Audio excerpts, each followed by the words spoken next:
So even before the video starts, I forgot to add this in the video at all. This is just me last minute doing it before I have to go to work. But I actually have a Letterboxd account. If you guys want to go check that out and follow it and look at all my reviews, it's very cool. I'm very awesome. But yeah, enjoy the video. Thank you. Okay, so first of all, Merry 2025.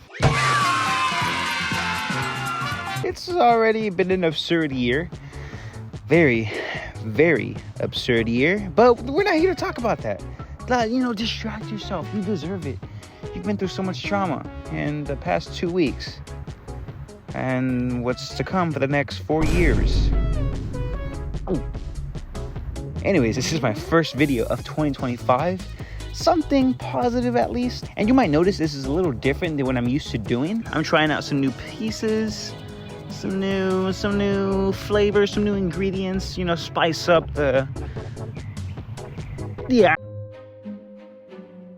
entree is what I meant to say. But yeah, today we're here to talk about Letterboxd, the app that took film bros and brain rot people, and especially Snyder cultists, by storm. Now, Letterboxd is a movie review and logging app that builds a community for film lovers, allowing them to connect with one another, talk about their favorite movies, their favorite topics, talk about what movies they like, and more importantly, what movies they didn't like, because they have something to say about those movies specifically.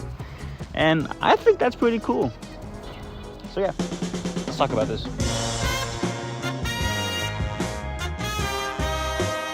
Now, what makes Letterboxd so influential and powerful is it gives its space for the fans and movie watchers the power to influence the movies that they watch.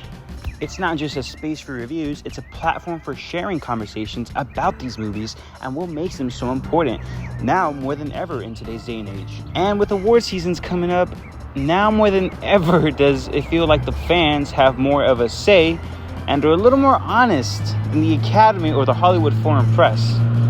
Honestly, sometimes it feels like the Letterboxd community knows a lot more than the Academy does. I mean, look at the recent Oscar nominations. Challengers being completely snubbed. Not even a mention for Atticus Ross and Trent Reznor's incredible soundtrack.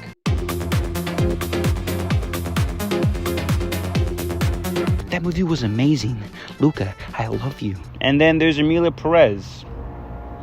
A movie. It was definitely a movie. Made by someone who doesn't know anything about anything. Got as many nominations as Oppenheimer did last year. Are we joking? Academy, are we joking? I'm gonna go off track here for a bit, but if Emilia Perez wins Best Picture... Yeah, so that might not even happen because Skylar Sofia Gascon recently got all her finances pulled from Netflix, including travel, hotels. They even, I think, pulled her from the Oscar campaign. And the Academy also unfollowed her on everything. So it's looking like they're not going to go home with anything, which I'm happy about. Also, this maybe opens up the window for Dune 2 to win, maybe, hopefully. If not, Anora, which I'm not mad at either. What walks apart from any other platform is its honesty.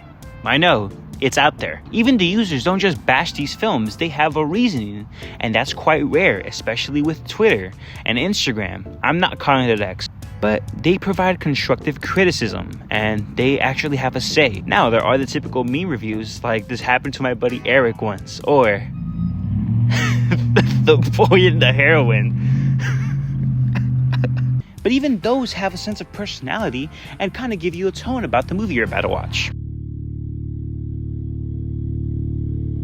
Now, movie todays are a mixed bag.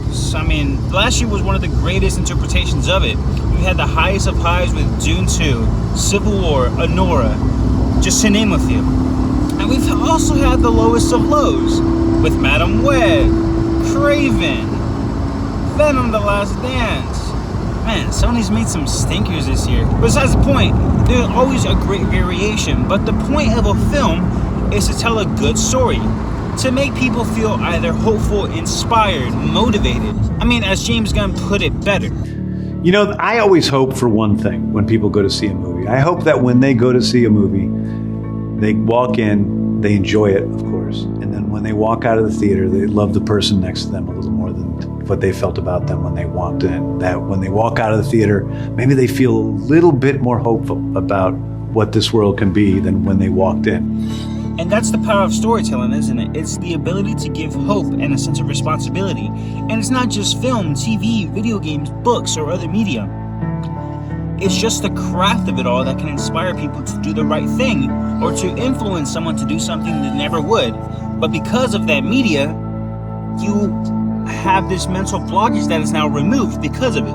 Downloaded Letterboxd. I didn't even know how to use the app. I just started by logging every movie that I ever seen and writing a little short meme reviews. Over time though, as my love for film really began, I started writing actual reviews. I was detailed, I was specific, and it even made me appreciate the film even more because I noticed these little intricate details. For example, I hated Joker 2, and I still do. But I'd be lying if I didn't say I didn't enjoy some aspects of it. I mean, it had some good musical numbers, the cinematography was beautiful, the color grading was beautiful. The movie just overall fell flat in its story and overall pacing. Even in movies I despise, there's always something worth watching for. And now granted, you're not gonna rewatch that movie every single time more than like your Paddington 2s or your Happy Feets or like, I don't know, Barbie, Oppenheimer. It depends, whatever you like. You're not gonna watch Joker 2 over that. Also, I'm like really, I don't know why I chose this spot. I just thought it would look cool. Hopefully it does look cool on camera. Yeah, dude, it looks great. Okay, I guess it looks cool. And over time, Letterboxd just became an escape for me, a way to communicate my love for film. And it almost became a journal, to be honest, because with every movie that I watched, there was a certain day that correlated with it. Whether it was my first movie date, my first heartbreak, those are 2 and 2. Or the first movie that changed my perspective on life and gave me a whole different meaning of why the fuck we are in this big, blue, green ass planet. Okay, there's like one memory that sticks out to me, and it's that over 2 years ago, I watched X by Ty West, you know, Mia Goth, great movie. And around that time, I had a very traumatic experience with someone, and I still remember that. And every time I see it on my diary, that exact date, it like lingers. It really just lingers. And what I mean is that Letterboxd isn't just an app for movie logging and reviews and memes and cool ass posters, because they got some cool ass posters. It can also serve as a time capsule, and every time you see the date that you logged a movie, it can remind you of either a wholesome experience, a heartbreaking experience, or just an overall once in a lifetime experience. And I think that's really special. Letterboxd matters not just for us, the movie lovers, the movie goers, the fanatics, the nerds, but also for the people who makes these movies. For the people behind the scenes pouring every blood, sweat, and tear that they have. The writers, the directors, the cinematographers, the editors, everyone behind the scenes. These creators, these artists make movies to connect with the viewer, to make us cry, to make us laugh, to make us smile, to make us beg that the movie doesn't end on a cliffhanger. I'm looking at you, Spider-Man Across the Spider-Verse. As viewers, we want to experience emotionally impactful movies, even when it comes to the variety. We want to experience great goofy movies, great action movies, great dramatic movies, great rom-com movies, great comedic movies, great documentaries, all of it. Letterboxd provides a space to celebrate those films and also hold creators accountable, showing them what resonates with us and what else falls flat. And especially with today's rise of AI and it being such a powerful tool already, it's being normalized to use it for minimalistic tasks. And it's getting really scary because if it can be used for that, think about when it's used to replicate an actor's voice or appearance, or even for a ceremony like Christopher Nolan's voice was. That's when filmmaking loses its heart, its humanity, the very thing that makes it so special.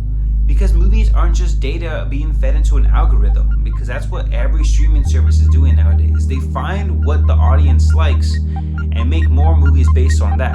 But what makes movies so great is the directors, the actors, the editors, the writers' experiences. They're human experiences, and they can be transcended into live action, animation, poems, video games, books, every other medium. And once you start implementing AI into that, why even make it? I think Hollywood has started to realize this. Studios are beginning to understand that we, the fans, aren't as gullible as we used to be. We can see when something feels inauthentic or lazy, and we're not afraid to call it out. That's where Letterboxd becomes more than an app. It's a platform that amplifies the voices of viewers, ensuring that creators know what we love and what we expect.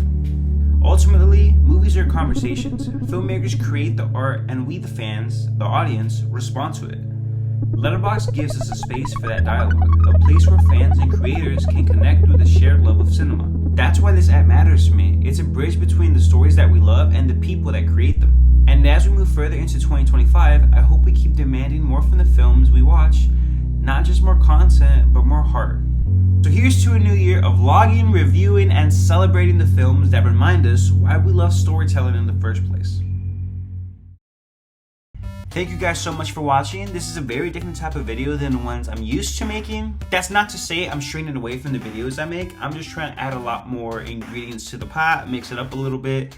And if you guys like this, which I hope you do, I'll definitely try to make more videos like this. But until then, I'll see you guys in the next one. You guys have a good day and a good night. Thank you.